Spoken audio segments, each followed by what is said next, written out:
get it out there.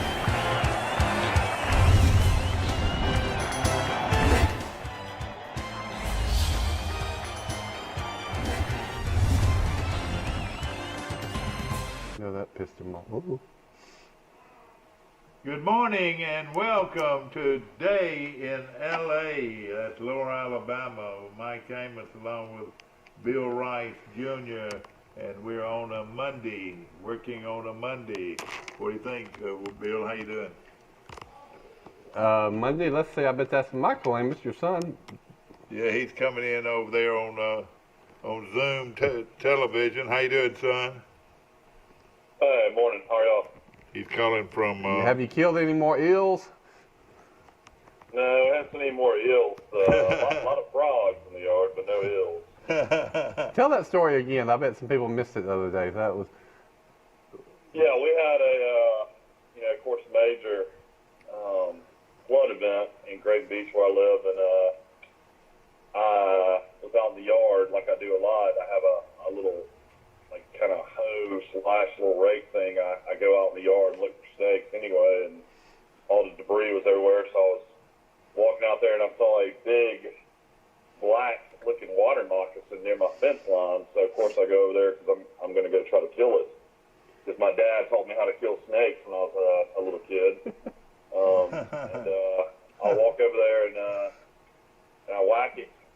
And it opens its mouth, and it's definitely not a snake. It's an eel. An eel from either the Gulf of Mexico or the lake, which is over there where the Great State Park is on the sand dunes, had washed up through my creek, which had turned into a roaring river, and the creek had washed into my yard. So, needless to say, it was the weirdest thing ever to have an eel in your front yard in the grass. How many feet was it long, would you say? I would say it was about 3.5, 4 feet. I mean, it was very long. Did you kill it or you let him go? No, I killed it. Yeah. And then my wife, I had to show her. I was like, I think this is an eel. And she said, it is an eel. And then it opened its mouth one more time. My wife said, hit it in its head. And I did. And then I threw him into the creek. Oh, boy. Well, Mike Amos calling in from Great Beach, Florida. And, of course, how's the weather down there? It's actually been breezy. I think the high yesterday reached 67. Wow. And kind of a chill in there. But it is packed full of people down here. I told my wife, I don't know if it's the last weekend before SEC play starts or what was going on, but every restaurant was packed. We probably had 200 people walking in the Red Bar. I mean, cars were just parked throughout 30A everywhere we went. So a lot of people still down here. It felt like, mid-July as far as crowds down here. Are there any businesses that have storm damage or not many or? There's some flooding issues out here in Destin. Some businesses right there on the harbor were underwater and had a lot of issues. But down around 30A, I think Freeport area where the bay is, they still have some places underwater. But down here, it's not too bad anymore. We still have a street in Great Beach though that's underwater. Yeah. So, I don't know what color I'm showing this morning. I know this. I have a pink shirt on somewhere. Bill Jackson Chevrolet, and ladies and gentlemen, our prayers and thoughts go out to the Jackson family. Bill Jackson passed away this weekend, and longtime owner of Bill Jackson Chevrolet, and So of course, sorry. I'm sure he was involved with the merger with Bill Jackson Chevrolet and the Ford, Bill Jackson Ford. And Jim and family, our prayers are with you. And I tell you, he was a fine man. He moved in here from the Birmingham area, or actually Ashland, Alabama, where he owned a Chevrolet dealership. I don't know how many years it was. I'd say at least 20 years ago. And he came in and made a stand right here in Troy, Alabama, and everybody loved him. He was involved in a lot of things, and of course Jim, his son, continues to do those same things that his dad did. A great dealership, Bill Jackson Chevrolet Ford. Yeah, he's... Jim been on the show many times. I'm almost sure, Dad, it's way over 20 years, close to 30 years. Yeah, that's right. Probably has been of course, again, Bill had been sick for a while, but I tell you, a proud guy from Birmingham, Alabama, and of course, grew up working hard in the automobile business. And then he bought his own dealership, and of course, today, Bill Jackson Chevrolet, Bill Jackson Ford. Well, I was watching football and golf all weekend and never went on Facebook, so I didn't know. I'm hearing this for the first time. I'm so sorry. He's a great gentleman, very nice man, and his business is fantastic, and a lot of his employees have been there forever, so that tells you something. Everybody's sad today to hear that. Mike, I've got some sad news for you. Two people that I want to mention. Huey died, Mike. Huey Stevens at the University of Texaco died this weekend. I did not even know about it. He was buried yesterday. Did you ever know Huey up here? I always heard of him, yes. Oh, man, he was a great guy. He was a great guy, man. Huey couldn't have been more than late 50s, was he? Well, he had a heart condition, but I think he got in. He was involved. He was also had the virus, and his daughter had died about a month ago with the virus, and oh my gosh! Of course, Huey had a long time heart disease, and a great guy. I tell you what, that smile and that same attitude every time you saw him. You never saw him when he wasn't smiling, and of course, he and my daddy were real good friends. My daddy ran that filling station for a long time, and Huey worked for him. And Huey never, ever said, every time I would be around him, he said, old Cush was a great man. Wow. And talking about my daddy, yeah. He did work on our family cars for 25, 30 years. Oh, yeah, no question about it. And he's done numerous work on my cars over the years. Yeah. He's right across from Troy Cable. Yeah, no question. And just think how many people he helped out. I mean, college kids that their cars were broke. You owned a record service too, and he always gave him a break. And it really helped a lot of college students out. I don't know what they're going to do with the business, but it was a thriving business because of Huey and how good he was to people. No question about it. I don't think he ever, at least he never did with me, try to gouge you. A guy in that business can gouge you and you not know it, because he knows what's wrong with your car. I'll tell you how much I trusted him. I never would use anybody in Birmingham for years and years because I knew he would usually save me $300 to $400 if I just brought him to Troy. Oh yeah, I would bring it to him every single time I had anything wrong with it. And of course he did that for a lot of people. Well, he bought my old truck. He bought my truck just not long ago, and I didn't know the virus had hit his family like it had, and he lost a daughter a month ago, and. Again, Huey Stevens with University of Texaco has passed away, and another guy that meant a lot to me growing up because I knew him all my life was Jimmy Matthews. Died, Mike. Oh my gosh! You remember Jimmy Matthews? Yeah, principal. Vice principal. Knew him my whole life. I know that he was a part of your high school class, and that's right. I'm keeping up with that on Facebook. He was a sweet, just passionate, really, really good guy. Anybody that went through Charleston Middle School remembers him, and I hate to hear that. He was always just one of the friendliest people you ever meet. Yeah. Well, I known him all my life. Like you said, we were in the first grade together and went through high school together, and of course, he was a strong educator and a preacher too. He's a great Christian. Yeah, and he was a fan of our show too.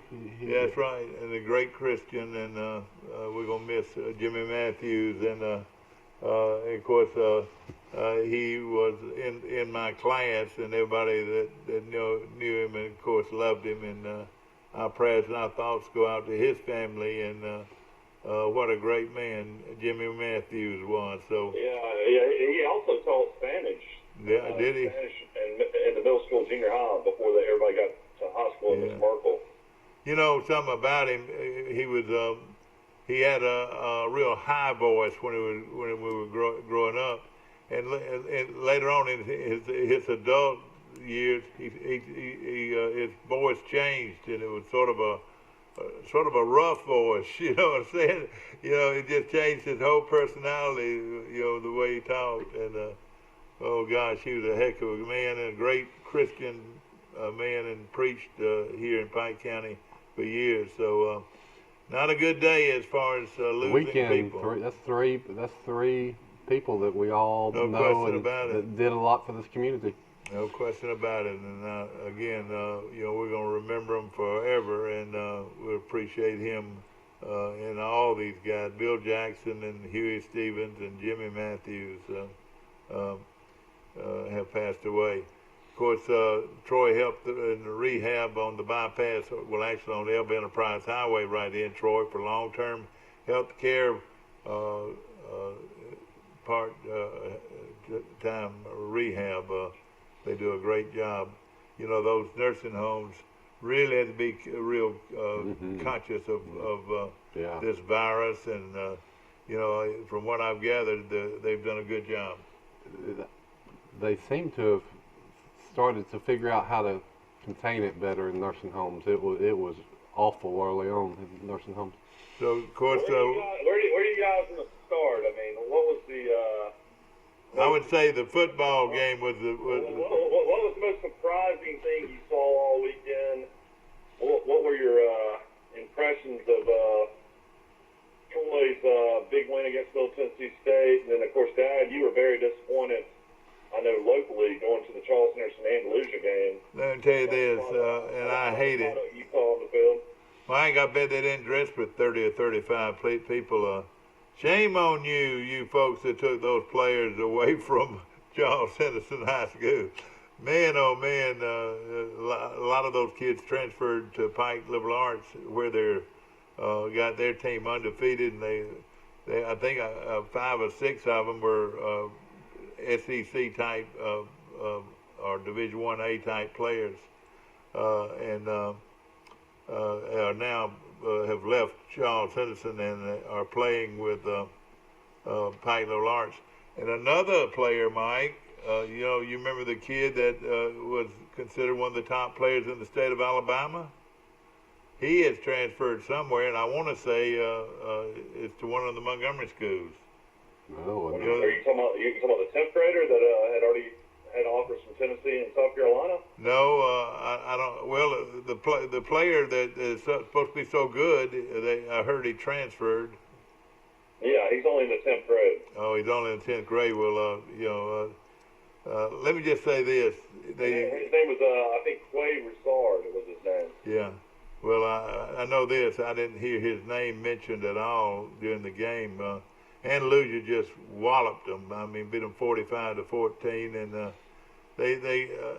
they've got to change their offense. The quarterback's a great kid, but he can't throw. You know, he had a hard time getting the ball out, and or having the ball, being able to throw the ball with what they call spin, you know, on the ball, and so it doesn't get there in a hurry. He threw a couple of touchdown passes and did it as well as he could, but they're going to have to go back to some kind of ball control offense and try to have some patience. Every time I think of, you know, a lot of teams try to throw it every other down and throw the ball deep and all that, and they don't have the personnel in there to do it. Well, try to run I look at the great coach over at Crenshaw Christian, and all he did was win 5 state championships, Wayne Grant. He was totally content to run the ball between the tackles, get 3, 4, and 5 yards. You very rarely ever saw him try to beat you with a long pass or feel like he had to score right there. He removed the football, he killed the clock, and he made the opposing coaches miserable because they couldn't get the ball, and all he did was run through the tackles. And that's disappeared. And had patience. The word is patience. and I watched this Charles Henderson offensive. They were trying to throw the ball and try to get back in the game. They started off with 3 back-to-back first downs, and they ran it straight at Andalusia with 3 or 4 running backs, and then they went away from it and never went back. I watched some of it. Because they did not have near the personnel but the thing I noticed right off the bat, our offensive line was much bigger than their defensive line. Yeah, Andalusia was not a big team. Yeah. They did not have a lot of big players, so Charles Henderson, his line would have actually outweighed them probably. I bet their offensive line outweighed them 20, 25 pounds. The best things come out of this season is Charles Henderson's got some pretty good players that are freshmen and sophomores. So, you know, if they can and hopefully stick together, and they're getting a lot of playing time. But, yeah, that was tough to watch if you're a Charles Henderson fan. And, you know, let me tell you this. I mean, you got to look at the program. You know, I'm looking at it from afar. I don't live in Troy like you guys do. But, I mean, I live down here in Graydon Beach, and, I mean, you're 3-7 2 years ago. You're 4-6 last year. You're 0-4 this year, or 0-5. I mean, this is kind of like the John Fulkerson days. Yeah. Charles Henderson, it looks like right now, which is a horrible thing to say, but, you know, it's about as bad as the program's ever been. Well, let me tell you another thing. And I started off on the Vista side, and I watched all these Andalusia people come into the stadium, and I'm going to say they had at least 2,000, maybe more than that. Good. They had a marching band that had over 200, and they were really outstanding. They were very confident bunch of people that followed their team. Charles Henderson might have had 50 people in their band at the most. Their band has probably right at 50, and most of half of those are dancers or flag twirlers or whatever. So, and then the crowd over there. I walked over there to the side, and I saw very few people I knew on the Charles Henderson side. Very few people that I knew. Not any of the people that played there years ago. I guarantee you, we have lost a lot of that tradition, and it bothers me. You know, that Charles Henderson, you know, of course, with always supported their teams and so forth. Right. I mean, so Friday night you went to the high school football game, Yeah. and that's the couple games I've been to. That's what I've noticed too, is that the crowd is 20% of what I remember. That's right. Student bodies not really there. The band is. I think there's reasons for the band shrinking. You know. Well, hopefully, say that's what people told me. Say, well, you know, the virus has hit them, and the COVID-19 problem has hurt everybody. Hey, Andalusia had 200 kids in the band. They had probably 25 cheerleaders, and you know, Charles Henderson had a good set of cheerleaders. They had about 20 cheerleaders, but what I'm saying is, they're down right now, and I don't know what they're going to do to get back, but hopefully they'll find a way. Well, let's mix in a positive thing we saw is the Troy Trojans and Chip Lindsey. Boy, I loved it. And absolutely destroyed Middle Tennessee State. Middle Tennessee State might be looking for a coach. I don't know if a fan base would like to start a season getting beat 42-0 Army and now losing at home 47-14 to Troy. And let's be honest, Chip Lindsey called off the Dogs. It could have been in the 60s easily. Yeah. But you know, Gunnar Watson looked really good for a first-time starter. Of course, he had a sack where he fumbled. He threw a really bad pass in the end zone that was intercepted. But other than that, I feel like he looked really good. And kudos to that Troy defense. Brandon Hall, the defense coordinator, had a great game plan, and Troy looked better on defense than I've seen probably in 2 years since Vic Coney was defense coordinator. If their quarterbacks, they had 3 quarterbacks, they would have been the 5th, 6th, 7th, and 8th quarterback on Troy's team. Those quarterbacks for Middle Tennessee were terrible. and that was the returning starter for them that had pretty good numbers last year. Their starting quarterback, but yeah, I thought the same thing. He was not good in that game, was he? The running backs of Troy are the best I have ever seen for a Sun Belt team to have. I am blown away. You know, I said that. I was telling you that, and everybody said, "Well, you're crazy." I said, "Well, I didn't say you're crazy. This is the best bunch of running backs." And you said receivers, running backs, quarterback. You said that all the quarterbacks looked like they could really spin it. And based on that, man, I was bullish on Troy. I wasn't too surprised. The only variable was first-time starter at quarterback, but he's a redshirt sophomore, right, Michael? So Yeah. he's been around. Yeah. He's a big, strong guy. He had a few little hiccups in there, but he looked like he's confident and not afraid to throw it and can throw it. He got pretty good quickness, could run the ball a little bit too. Man, those running backs are just everything Mike said they were. Defense looked 200% better. Now if we can just follow it up Saturday, well, and I'm sure we're going to talk about that later. Yeah, it's going to be fun. How about Dunlap comes back in the secondary and has 2 interceptions? I know. Dunlap didn't have his grades last year. Exactly. Kid out of Maplesville, who's a phenomenal athlete. But just having him back there was a huge difference in the secondary. But, I mean, if you look at the numbers, DJ Smith rushed for 82 yards. Charles Strong, the big running back transfer out of A&M, rushed for 54. Hey, he's going to be a horse. I think he might take over. He's going to be a horse. Jamontez Woods, who's like 5th string, the kid out of Gaston, rushed for 34 yards. DK Billingsley, who rushed for 1,000 yards for Troy, running 4th string. He rushed for 30 yards and a touchdown. But probably the best looking back on the field is this guy named Kamani Vidal, who won the Pure state freshman championship last year out of Marietta, Georgia. It's one of the top backs in Georgia. I have no idea how Troy got this kid, but out in the backfield, catching the ball and running the ball was phenomenal. I mean, this kid's 210 pounds. I mean, just like Dad always says, racehorse legs. I mean, this guy's the real deal. He's beating out all these other guys and running right behind B.J. Smith. Yeah. What was his final stats? I mean, he rushed for 34 yards, but in the passing game, he also had 2 catches for 20 yards, but he had a touchdown. I mean, he looked really good. Yeah, he's really good. Well, he looked explosive and super quick. Yeah. I'll tell you something that he's got a little dilemma about is what he's going to do with the pure freshman from Leesburg, Georgia. I mean, whether to redshirt him or play him, I say play him. He's a good player. Everybody gets another year this year, Doug. They do? Oh, man, go ahead and play that kid then. He is really good. This pure freshman quarterback is good. Troy's got 4 good quarterbacks. You see that touchdown that the kid from Brantley threw? And he threw it to a Troy boy. Troy boy, I learned that. Leon Hussey's grandson. Did he go to Charles Henderson or Pike Liberal Arts? He went to Pike Liberal. Good. He made a great catch, but it was a bad snap. The blitz was on, and the quarterback was free. Yeah.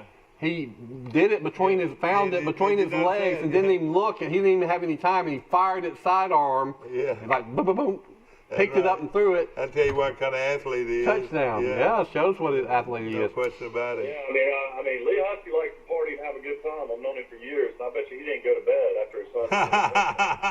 Well, that was a great catch. Well, his mama, hey, listen now, hey, his grandmama too. You know. I don't even know if his son had ever even played in the game, and he caught a touchdown pass. Yeah. I mean, that was incredible. It was a low pass, and he had somebody right on his back, and he went down and got it. Let me tell you a little bit about bloodline. You know how I am about bloodlines. Bloodlines mean a lot to me. And his mama was Williford. His grandmama was Williford, Mike. That'll tell you right there how good Sonny Williford and Richard Williford were 2 of the best players that ever come through here, without a doubt. That was that's his grandfather. No, but that was the Williford family. Yeah, that was that would have been a. But I worked for Miss Husky back in high school at Winn-Dixie. Yeah. You're right. I know she was tickled pink. I hope she made it to the game. They say that about 700-800 people from Troy was over there. We were almost 2 of them, weren't we? We almost went. Yeah. Yeah. Watson was 26 for 37 for 248 yards, 2 touchdowns, 1 interception. He was sacked 4 times, which is not going to be a good thing against BYU. because BYU's got a very strong physical defensive front. So he's going to have to get rid of the ball. That's one thing he's going to have to learn. Well, here's where a running attack comes through. If you have a running attack, you can slow down the pass rush with that, and hopefully that's what we'll do. We'll be able to have some balance, and keep them. Yeah, keep the defense off the field too. Keep the defense on their heels a little bit, I tell you what you're going to see. You're going to see a much faster football team from Troy than you will from BYU. I mean, speed kills Charles Simpson. Excuse me, Troy University's got a chance because they can fly. They got great speed. Eliminate all the stupid penalties. Watch the turnovers. Make them go the length of the field. Don't give up big plays. And then I'm kind of like you. I mean, we got a quarterback and throw it and all these receivers, but we got these running backs. Let's give the run. Let's don't give up on the running game if it doesn't work at the beginning. That's right. And it's going to be a weird start time. It's going to be 9:00 kick on the ESPN, and you're going to have the altitude you're dealing with. So these guys, I'm sure, have never played at elevation this high. I'm hoping that they'll. App State's 3,500 feet, though, so I guess they have to play that. I'm hoping they'll go out there on Thursday. Another thing, think about it. Think about having to fly back home. Now, the game will start at 9 their time, which will be 7 o'clock our time. No, excuse me. 9. Wait a minute. The game's going to be at 9. All right, that would be 9 p.m. ESPN time. They're mountain time out there, so they're an hour. So it'll be 7 o'clock local time, but 9 o'clock our time. Is that right? An hour behind Yeah. They're more than an hour, aren't they, Mike? Probably 2 hours, aren't they? No, but I guess an hour. Yeah, they're on mountain time out there. Okay. So I'm pretty sure Utah's not specific, but I can look. So it's going to be at 9 o'clock. So it'll be 8 o'clock their time, 9 o'clock our time. Yeah. Yeah, that's right. And it should be a great game and a lot of fun. If you could afford to take the time to go out there. What do you think the line's going to be, Michael? I'm about to pull it up here in a second. Let me guess if you get it. I haven't seen it. I've got a pretty good guess. I'm gonna say all right, 18 points. No, I think it's gonna be BYU by about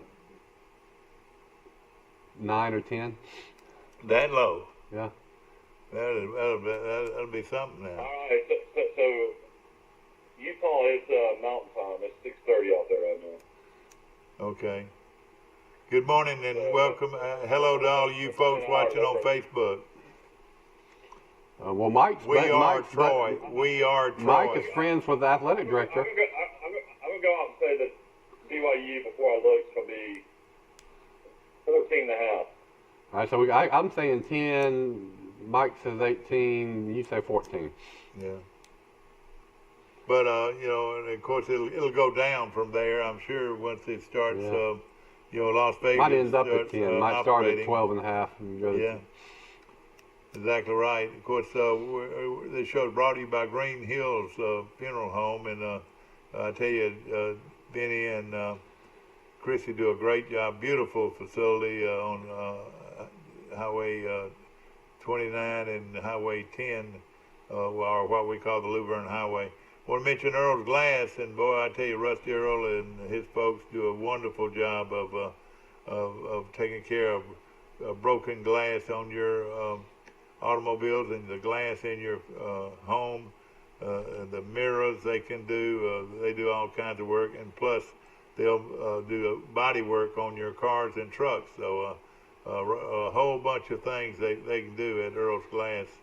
Of course, I want to mention Cinco Drugs on the corner in downtown Troy, on the corner of Walnut Street and South 39th Street, or North 39th Street, I would call it. And of course, they've been there a long time, and Charles Cinco is the pharmacist, and it's owned and operated by Walt and Kristen Sanders, and great people. Michael's looking up the line of the Troy game. I saw that Auburn is a touchdown favorite, I think, or anywhere from a touchdown to 10 points over Kentucky. At one time, is that game going to be? 11 o'clock kickoff. Oh, it's going to be an early kickoff. Yeah, man, I'm intrigued by this game. Yeah. I hear that Nix is a different player. I mean, everybody thought he did really well last year, but people that have seen him or the stories I've read said that he wasn't impressed by himself. Said he thought he was better as a senior in high school, and he's got some of his moxie and confidence back, and so maybe you'll see a big leap in Bo Nix as quarterback, and if that's the case, that bodes well for Auburn. Yeah. All right, Alabama's 28-point favorite. They're playing Missouri. At Missouri. At Missouri, it was 7 o'clock Eastern time. 28 points. That's insane. That is. You've got Georgia minus 24.5 in Arkansas. Interesting game here. Mississippi State travels to play LSU. You know, Leach is a good offensive mind. They got KJ Costello, the Stanford transfer in at quarterback. 17.5-point underdogs in Baton Rouge. It's going to take a while to get that passing offense. Why do you think Mississippi State's going to play them? I've got the Auburn line down to 8 right now, Bill. Yeah, that's going down. 8 at home against Kentucky. Yeah. Well, you were talking about LSU and Mississippi State. Do you think that line's low, or what do you think? I think it's about right. I think that's. I would jump on Mississippi State if you got 17.5 points. Yeah. I mean, I think LSU lost just that many guys. I think they did too. Did y'all watch 60 Minutes last night? Coach O was featured on the last segment of 60 Minutes. It was good. Who was that, Coach? Coach Orgeron. Was he really? I remember one time Saban was on it, but they talked about COVID and how they're treating COVID and a little bit of his background. He's real built. He works out all the time. Yeah. They showed a picture of him jogging with his shirt off. He looks like Tony Atlas. He boxes. Charles Atlas. I think Tony Atlas was he was a professional wrestler. Hey, how about looks like Jim Tompkins? You ever seen Jim Tompkins without a shirt on? I wouldn't miss him. I don't know what's going on. I'm looking and looking. I can't find a line on this Troy. Probably because BYU has COVID issues. They're in their COVID issues. So they're probably holding off till they know more about who's going to I play. hope they get straightened out. Well, surely we'll play the game, won't we? You know, they don't have many games on their schedule anyway, do they? Yeah, I mean, they lost the Army game because of COVID. I don't think they have, but I want to say they have 8 games, and I don't know if they have that many now. I guess it's not a sure thing the game will even be played. They got an Army. I mean, BYU ranked 18th in the country right now. Yeah. Hey, good for Troy. If you're going to beat somebody, let them be ranked. Exactly. Oh yeah, we want. If you look at the matchup predictor, this on ESPN, BYU has an 83% chance to win. Troy has a 16.4% chance to win. Well, I bet that changes a little bit. A lot of people are being exposed to the Sun Belt just like we predicted because it was the only game in town. Troy was on ESPN. I watched a lot of the Louisiana-Georgia State game. Louisiana showed a lot of character and came back and won that game. Yeah. I think we've all predicted here that Georgia State would give them a game. Exactly, yeah. Now, Michael. That was a crazy line. I think Lafayette was 17.5. Yeah. Mike, let me ask you this. How did Troy end up on the mother station? Yeah, I don't know what happened. Something happened like the day of. Troy got moved to actually ESPN, and they moved the game up to 2:30. So some game got canceled because of COVID that they had on. Yeah, Baylor and Houston got canceled, and then I want to say another game got changed on a time or something like that. But that was the best exposure ever. 2:30 on ESPN for Troy. That was big time. You're right, no question about it. We'll have to find out probably. They'll have to make this decision, BYU, if they're fully healthy, but probably Wednesday. Troy won't plan on traveling. Yeah. Oh, boy. I sure hope we don't have a problem. I watched Game Day, and Troy was... That's the only time I ever remember them picking a Troy game on Game Day. They did? Yeah, 2 of them picked Troy, and 3 of them picked Middle Tennessee. But the celebrity guest picker was Bill Murray, the actor and comedian. Oh yeah, who did he pick? He picked Middle Tennessee because he said he had some crazy reason that he liked the music there or something. He said now Troy will get up to a lot of mischief, but he was going with Middle Tennessee. Yeah. But it was just neat to see Troy. It was the first game that they picked. You talk about exposure. Yeah. Advertising. I wonder if Bill Murray knew where Troy, Alabama was. He said Troy. Yeah, that was cool. Yeah. We're going to take a short break. We'll be right back with more of Today in L.A. From Troy, Alabama. Yeah, get me some too. Mm-hmm. Thank you. Save up to 50% off original MSRP. Plus, over 30 vehicles priced under $15,000 and 120 to choose from. We are overstocked with Ford, Chevy, Nissan, Hyundai, Toyota, and more. The 72-hour program car sale only at Premier Chrysler Dodge Jeep Ram. Shop us in person or online at PremierTroy.com. Nobody beats a Premier deal. Nobody. Our history is woven with the stories of those we serve. At Max, we've been a good community partner for 65 years. Max is dedicated to providing dependable financial services and to supporting our communities. We volunteer our time and share our resources. As a credit union, we've returned millions of dollars back to our members, local nonprofits, and small businesses. Max is honored to be a part of your story.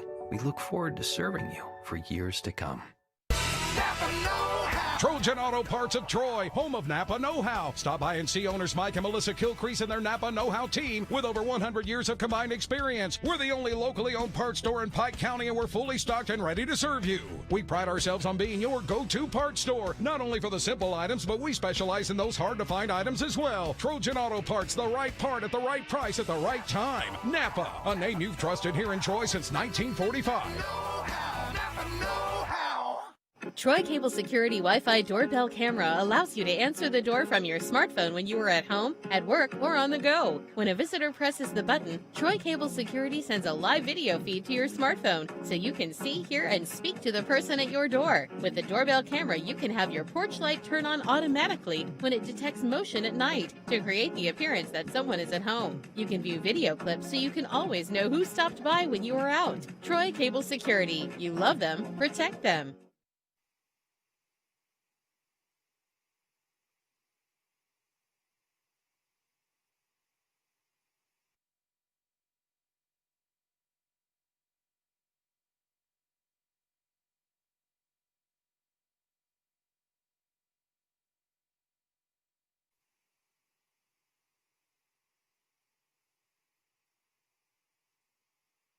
Ever need, and of course now with 13 locations throughout Central and South Alabama, ladies and gentlemen, remember Troy Bank and Trust Company, the only bank you'll ever need.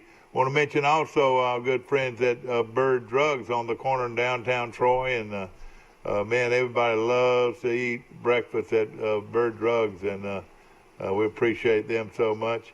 Also, I want to mention the Withington Group. You're in good hands with Allstate. See Perry Green at the Withington Group. And, of course, Johnny Withington, one of the long-time civic servant, as good as you could get. Yeah, he's a fine of course, man. Built that business to where it is today. And he's a guy that is a Trojan one and all. And he don't like the fact that Andalusia beat him 45-14.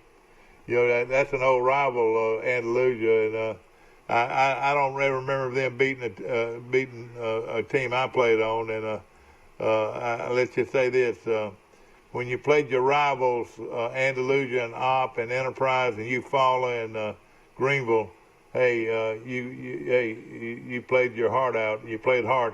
Let me tell you this: I noticed in that game. Let me tell you this, and Coach, hear this, please. You don't walk on a football field, you run. I hated seeing the way they would walk off the field and walk on the field. Hey, you could tell they weren't ready to play. Hey, listen, run. Whether you're playing baseball or football or basketball. Don't you agree? Mm-hmm. You run to the huddle. You run to the line of scrimmage. You don't walk anywhere, at least when you're playing football. You can tell that you're friends with the mayor of Andalusia, but from afar, it seems like Andalusia has a lot going on. I mean, their school system seems to be thriving. They're improving their facilities. They have no private school. Yeah, they don't have a private school. That's right. But it looks like a great place to live. It is a very good place. The formula down, I think. He brought in a big Christmas tree. Dad's talking about possibly moving to Andalusia. Well, let me tell you this. Y'all do only an hour from your grandkids. Well, why didn't Troy Cablevision go to Andalusia? Well, I'll tell you this. Andalusia, the mayor of Andalusia, who's a good friend of mine, he not only enhanced the reason Troy University looks the way it looks right now. Andalusia, he bought a giant Christmas tree, and they said that they predicted over 100,000 people were in and out of Andalusia during the Christmas holidays because of that one Christmas tree that's right there on the square. Well, they do a lot more than that, though. That's what I'm saying. They have all kinds of Christmas themes. Every business has a Christmas including theme. Snow. They manufacture snow. Oh yeah, they even have. You can even snow skate in Andalusia during Christmas. But I mean, it's all about vision and all about making things happen. No question. And we got people that do that.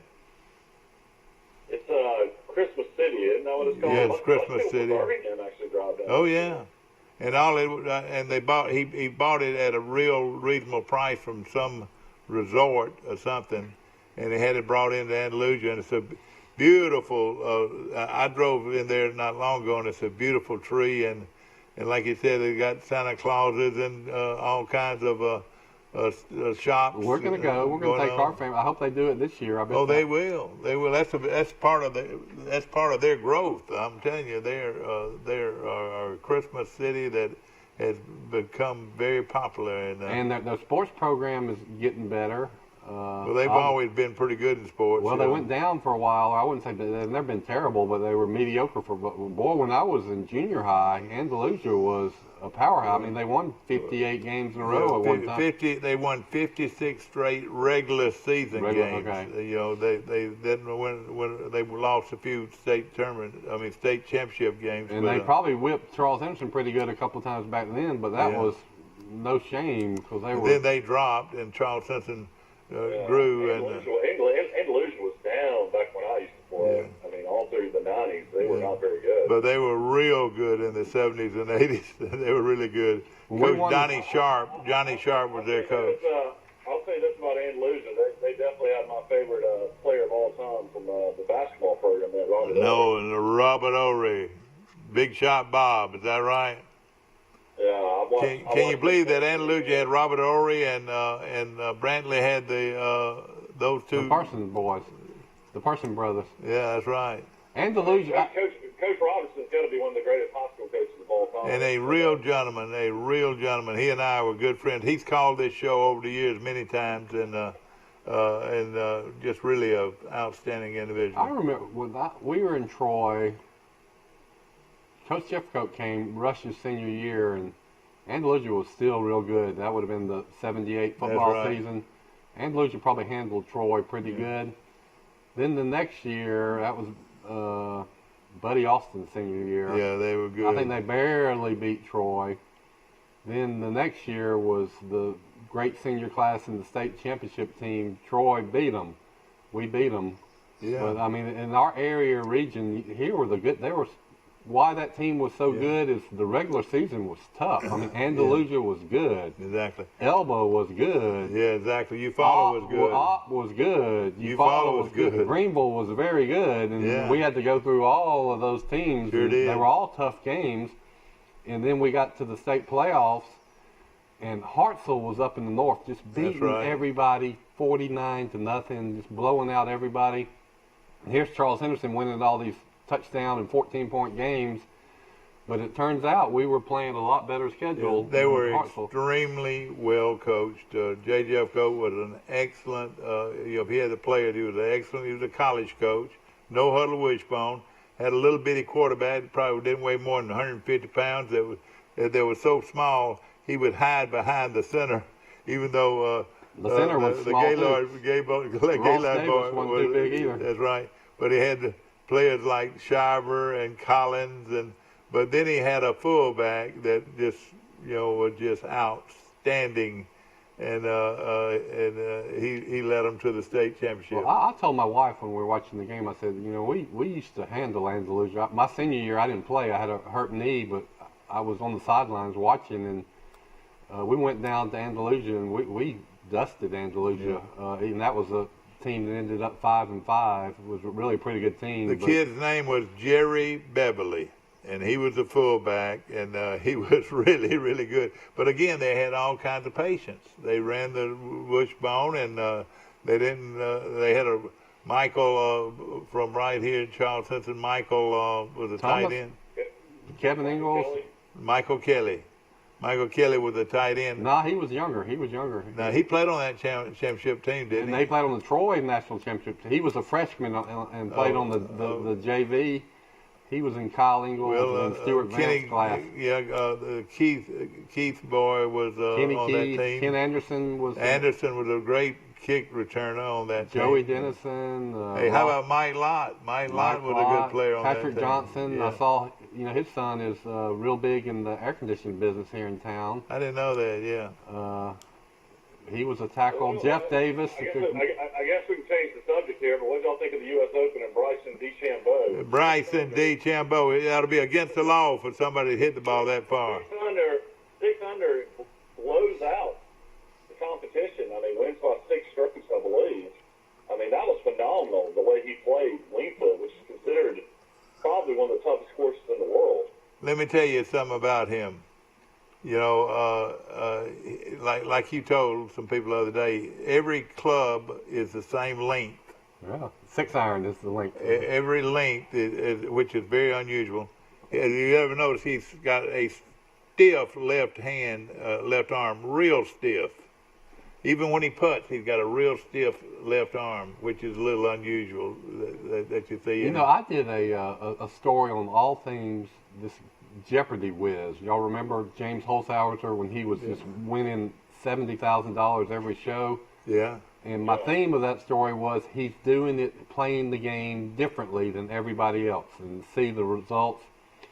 And then I wrote some follow-up stories, and I compared them to athletes who just completely redid the template of how you do things. And I mentioned Bryson DeChambeau. You know, that he ignored everything that's been said about golf and figured out his own way of doing it. And did you listen to Paul Azinger? He kept making the point, it will be interesting to see if younger golfers start doing it the Bryson DeChambeau way in the future. Right. And let me tell you, there's so many He literally gained 35 pounds of muscle during the COVID break. You know, when golf was not playing. He did all this, and he'd already won 4 times, I think, on the regular tour. Yeah. And now I think he's won 7 times. But this guy won a U.S. Amateur. I mean, this guy could be, you know, you might be watching something pretty special here. Yeah. I'm not going to say Tiger Woods type stuff, but I'm going to say maybe Phil Mickelson. Well, we're gonna get into that in just a moment. He won $2.25 million for that. That's got to be the highest payday for an individual tournament. Yeah. 2.25 million. Matthew Wolff, a new man on the tour, placed second, and he took home a measly 1.35 million. And Harrison English, the Georgia golfer, took home 603,000. Those top 3 finishers. That had to be probably the top payday in the history of golf. And that's with no fans buying tickets. That's amazing. But you know what, Mike? The majors pay the most. The Players' Championship pays a lot as well. But, you know, Justin Thomas is so disappointing. He starts the tournament shooting 65, which is a record, and Wingfoot, and man, he just could not pull it together. He just not choked, I would say, but was very disappointing the last 3 rounds. Well, bless his heart, he only won $300,000. He finished in the top 10, that's all you can say. But now, who is this guy right here? This guy named Will Zatoras. He's the guy from the Corn Ferry Tour, the guy that exempt status to play. Is he an American? Is he an American golfer? Yeah. Due to his play on the Corn Ferry Tour, he was able to play in the U.S. Open, and Well, you know what he did, don't you? He took home $424,000. Yeah, he finished tied for. He hadn't seen it. He'd never seen that kind of money, had he? Yeah. Boy, and of course, that was it. That was extremely tough, though. I love golf about more than anything, and I love to watch it. But man, I couldn't watch golf on Saturday. I had to watch football. yeah, me too. Football is just a little bit more important than golf. I watched both. I Saturday. switched back and forth. Since this COVID, I have watched a lot of golf. And so a lot of these golfers I've never heard of, I'm now familiar with them. And Michael. there's a lot of good young golfers. I tell you what, whoever the PGA commissioner, I don't know if it's Tim Fincham or whatever his name is, but golf has done it right. I mean, they've done it such an unbelievable job. I mean, it's really been a savior for anybody that loves sports. You know, all these tournaments they've had ever since COVID started, they're the first ones back. I mean, it's been great. It really has. Yeah. Let me tell you what broke my heart was, and I can't believe that Bubba shot a 77 yesterday, Mike. Oh, man. I mean, he was in the running when that thing started. And what has happened to Bubba? Well, Patrick Reed fell off the top of the leaderboard. Justin bounced back a little yesterday, but he fell off. It was just a massively difficult course. Well, he got his room paid for. Those greens were just, I mean, just vicious. I mean, if you even tapped it, it would go 5 feet, 6 feet, 7 feet every time. You know what would stun you, I bet, is if you saw that course in person, because TV does not do the elevations justice. Everybody that's gone to Augusta tells me the same thing. So it's so hilly, and the greens have such cliffs on them. Yeah, and did you see all the shots they would play past the hole, and then the incline would bring it back to the hole? Well, and see, that's the key, is not only are they real slick, they put them, like you said, they put them in a spot where the mountain faces, yeah. That's right. And all right, I'm going to go over some college scores. Y'all don't know if there's anything more interested in. We started on Friday night. Coastal Carolina out of the Sun Belt beat Campbell 43-21. Pittsburgh beat Syracuse 21-10. This was an interesting game. This guy's going to get a big-time job because he's just too good of a coach. Liberty goes to Western Kentucky. Oh, yeah. As a 15-point underdog and wins 30-24. And then here, at least to me, the way they played against Duke. I mean, Duke played against Notre Dame. Boston College goes into Durham and beats Duke 26-6. And they were better. Boston College was good. That quarterback's good. They're good on defense. They're big and strong. They've always been big and strong. I had both of those. I had Liberty and Boston College. I think I had. I might have had Liberty. I'm not sure. I picked Georgia State to play it close against Louisiana Lafayette, which they did. They were up by 14 at one time, maybe up by 20 at one time. But the final score was 34-31. Louisiana Lafayette. Hey, let me interrupt there, Michael, if you don't mind. Sunbelt looks tough, doesn't it? I mean. South Alabama loses, but South Alabama looked really good for most of that game. They lost to Tulane. Boy, we're going to talk about Tulane. They gave away. Yeah, we need to talk about Tulane. 24-0, and Navy comes all the way back and wins 24. I know that was something. That was really something. I don't know how they did. Another surprising score here: Oklahoma State only beat Tulsa 16-7. But they lost their quarterback, didn't they? Didn't the quarterback get hurt? Yep. In the first quarter. Early in that game, I think the quarterback got hurt. And but Navy looked like one of the worst teams I've ever seen in my life that night. They played BYU, and then you find out before the game, the coach said that it had no live scrimmages, no contact whatsoever. Yeah. So you got to give Navy credit to bounce back after getting beat 55-3 by BYU. To come back and beat, I thought, a really good Tulane defensive front. I am shocked that they came all the way back and won that game. Yeah, no question about it. Cincinnati 55-20 over Austin Peay. Notre Dame destroyed South Florida 52-0. University of Texas San Antonio beat Stephen F. Austin 24-10. Our Troy Trojans, we mentioned, won 47-14. That line at kick was 2.5. What that line was? What now? 2.5 at the kick. And that was Middle Tennessee, the favorite of Troy. Troy. All right. 2.5 point favorite. Over under 66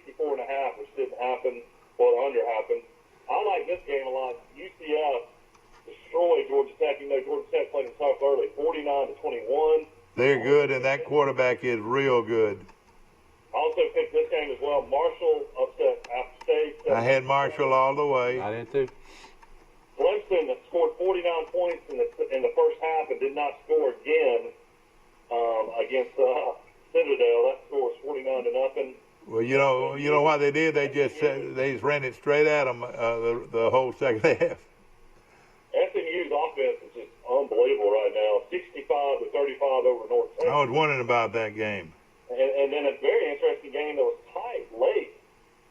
Texas State, La Monroe, but Texas State wins 38-17, and then and then let me tell you this: that's a nobody expected that.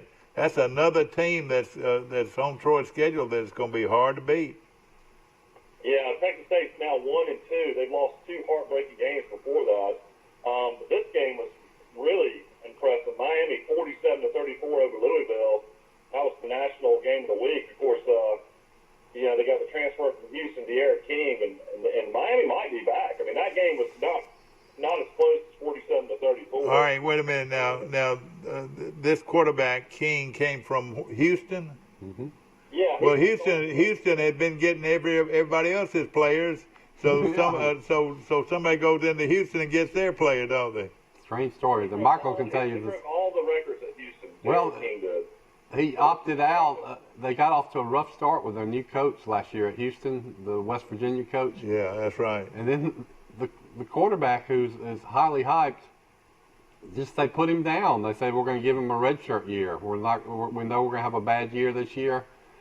And then about when they did that, everybody said, well, that's different. We're going to start seeing people redshirt their players once the season looks bad. Well, then almost everybody said that quarterback's not going to be around next year anyway. You should have played him. And sure enough, he transferred to Miami, and he's made all the difference to Miami. Uh-huh. This game was a great finish. I watched it. La Tech was down, I think at one time, by 2 touchdowns to Southern Miss in Hattiesburg. The Skip Holt is a good coach, and La Tech came back and won with 10 seconds left to beat Southern Miss 31-30. I was wondering about that. They came back and beat Southern Miss. Yeah, Southern Miss was a 7-point favorite. Man, oh man, because I watched that game and I was impressed with Southern Miss's defense. They would get after you. They came out that all black, and boy, they looked bad. You remember when I used to tell you about what those dark jerseys did, and La Tech came back and beat them. You're right, that is. Another great game in the ACC. NC State holds on to beat Wake Forest 45-42. Wow. 45-42. That was a heck of a game. And then the last game, UTEP beat Abilene Christian 17-13. But that's your college games from the weekend. Well, we're going to have a lot bigger slate. It's a full slate this weekend, ladies and gentlemen. Oh, man. How much time have we spent talking about, are we going to play college football?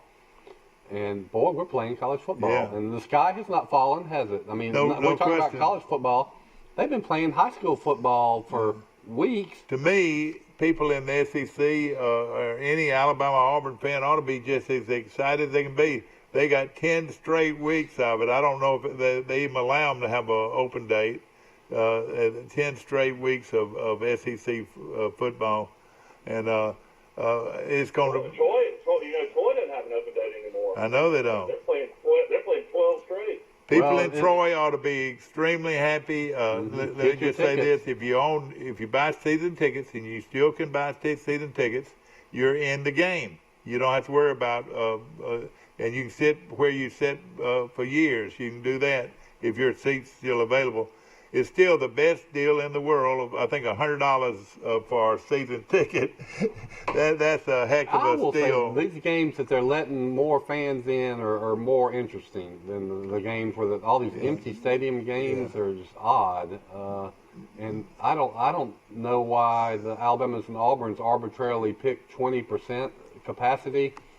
Michael's made this point several times. I mean, why not 25%? Why not 30%? Yeah.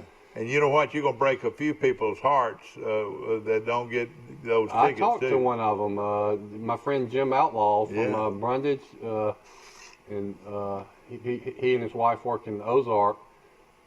He's been buying Alabama season tickets for over 30 years, and he said he couldn't get the tickets that he wanted, and they wouldn't let him get 6. They just let him get 3. And then he told me they raised the price substantially on the tickets that they were offering him. And even Jim Outlaw said, I'm not doing it. Well, Middle Tennessee tickets went to $40, so, that's a pretty lot for a Sun Belt Conference game. Let me just say this right now. Troy's season tickets are $100, and if you order the season ticket, you'll be able to get into the game. But I thought they were as low as $60 for general admission. Well, I mean, what I'm saying, this is evidently reserved seats, for $100 a season ticket. But the thing that surprised me was we've got 6 home games, which is very good, and the Alabama-Auburn game this year would probably cost $100 at least. No. For just a ticket to the game. I mean, if you can get it, you can't get it. I'd say that'd be a $150 ticket. All right. And here's what Jim Outlaw told me. And you can buy season tickets at Troy for $100, and the Alabama Auburn ticket, which you can watch on TV, for $150. Here's what Jim told me. Now, I don't. This is not me. This is what Jim Outlaw told me. He said you got to buy a priority. You got to pay him a donation before you buy the tickets. But he said he's been paying $75 to $100 for an Alabama ticket, buying up to 6 for every game. He said this year they're $200. Yeah. Well, we had Tide Pride tickets for a long time too, and I had sort of hated that to pay that extra money to be there. And then, Mike, another thing that I mentioned this other day, those chair backs that you rent, for each game. How are they going to do that? That's going. I bet they don't even do that. What do you think? Well, they'll be able to do it because people will know where their seats are going to be. I mean, they're going to know that ahead of time. I'm going to make. But they've got to separate. They got to have some separation, though. So that's what I'm thinking. I mean, Alabama's going to be able to have around 20,000 people at every game. I'm going to make a prediction about Alabama. Let me just tell you this, though.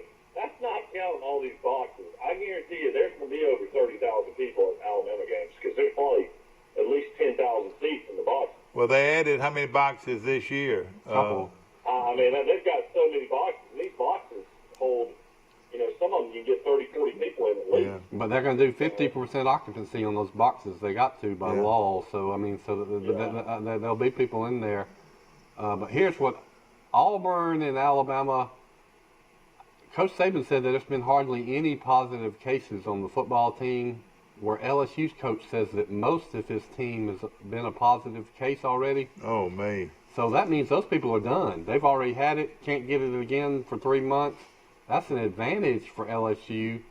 With Alabama having so few positive cases, it's inevitable that you're going to have some breakout, and then the contact tracing is going to get people. Auburn has had more cases than Alabama, and what's really hurt Auburn is this contact tracing requirement. Coach Malzahn said a couple weeks ago he has had 5 players that have missed 28 days of practice, never had COVID, but each time you have a contact tracing where you were near somebody that had COVID, you've got to sit out 14 days. Yeah. And he said there's 5 players that have had to do that twice. Yeah. Real quickly, Mike, it's got to make you wonder. I mean, I don't think any of these Alabama football players are going to class.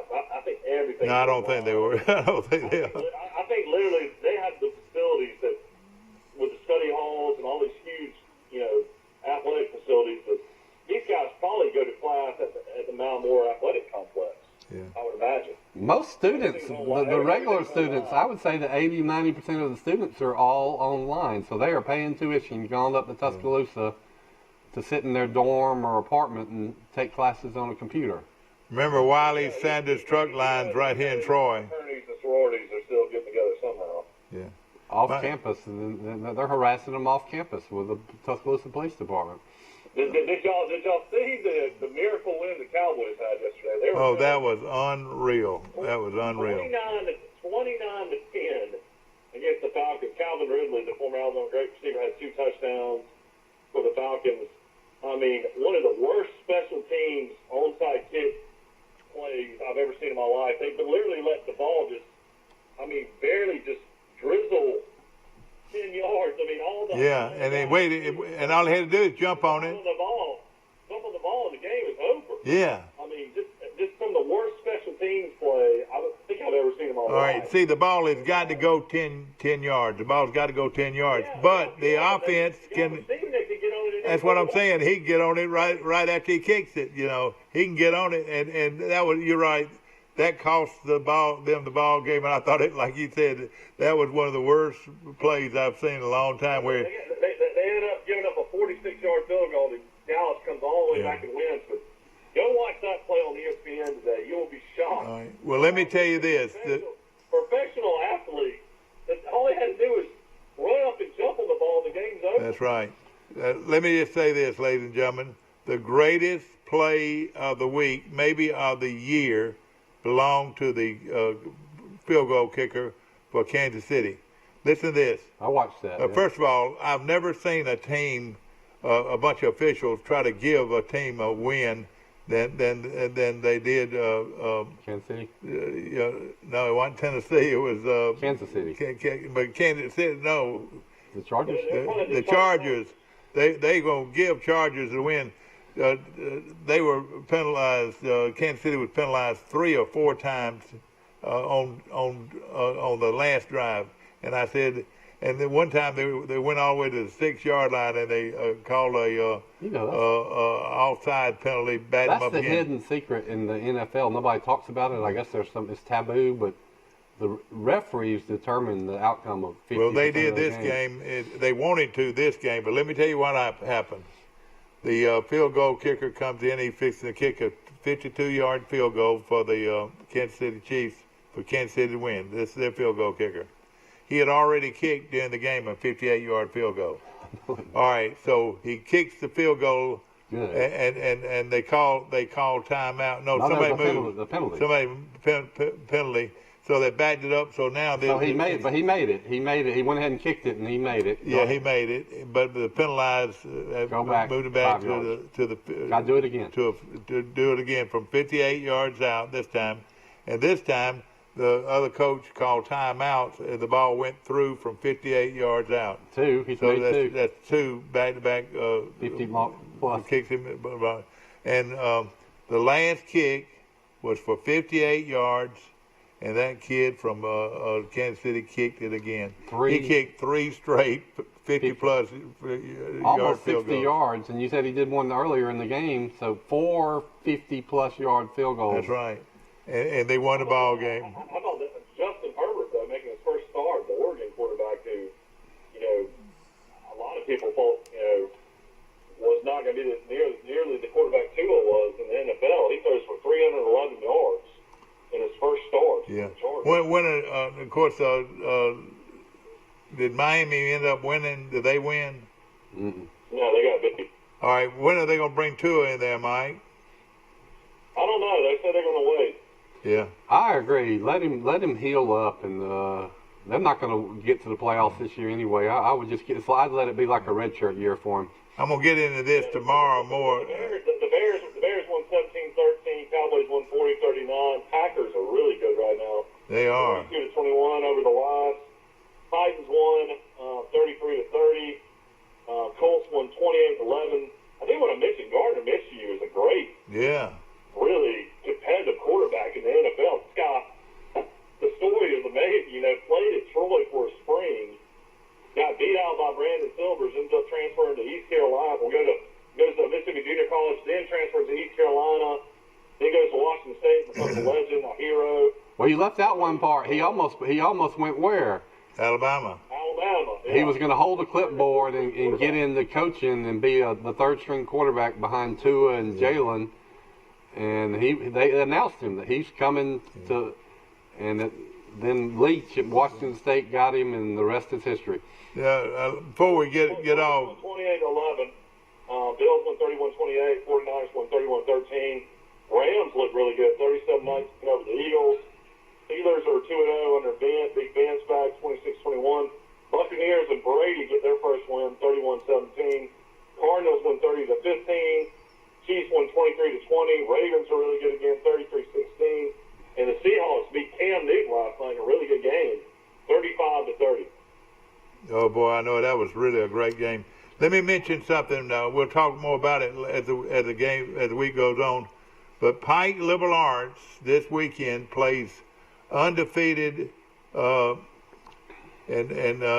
Chambers Academy. Of course, this game can be played at Chambers, but we're going to really see how good this Pike Liberal Arts team going against the Chambers team. I think they've won something like 20 regular season games in a row. So I just want to mention that. Well, we need to probably mention Trinity took care of Pike County High School. Boy, they did. And 26-0. That surprised me. Me too.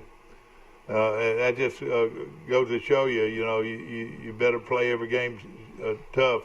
We got a good slate of high school games coming up. Of course, the big game, Troy at Brigham Young is going to be the highlighter. But what time's the Alabama game come on this week, Mike? It's 7 o'clock. 7 o'clock. So you can watch the Alabama game, and then right after that game, pretty much it'll be Troy. Is that right, Mike? Troy BYU will be the last game on the night. So anybody out in Vegas or out in California wanting to watch the game, they'll be watching Troy BYU. Well, that's going to be great. Stay tuned for the unfortunately, we won't be going to bed until about 1 in the morning. Yeah, that's right. No question about it. But I love it. And it's going to be a lot of fun. What a great football weekend. Of course, stay tuned for Jeffrey Bennett's Wiley Sanders Truck Line show, brought to you by Wiley Sanders Truck Lines of Troy, Alabama, one of the great places to work in this part of the country. And, of course, we appreciate Jeffrey and all his people. We didn't mention this last week, but Levi Garrett's son won his first start with the Marlins. Yeah, so that's another Troy kid in the major leagues. Yep. Because he grew up right here in Troy, Alabama, and of course, how funny is that Troy's had 2 kids for Prime Minister, born and raised his whole life in Troy, but he got his first win with the Marlins. That's right. Now this kid got his first win with the Marlins. How did he do? What, you got any numbers or how many innings he went? And I think he went 5 innings and only gave up 1 run. Had a really good start. I'll have to fill that information tomorrow. He's a left-handed pitcher, and I know that the coach probably tied that right hand behind him so he'd be a left-hander. Of course, I've been facetious. Levi's married to a Graham girl here from Troy. So that's right. No question about it. We're proud of him. Hope you enjoyed our show, and you'll be with us bright and early tomorrow for Today in L.A. on Facebook across the country and across the world.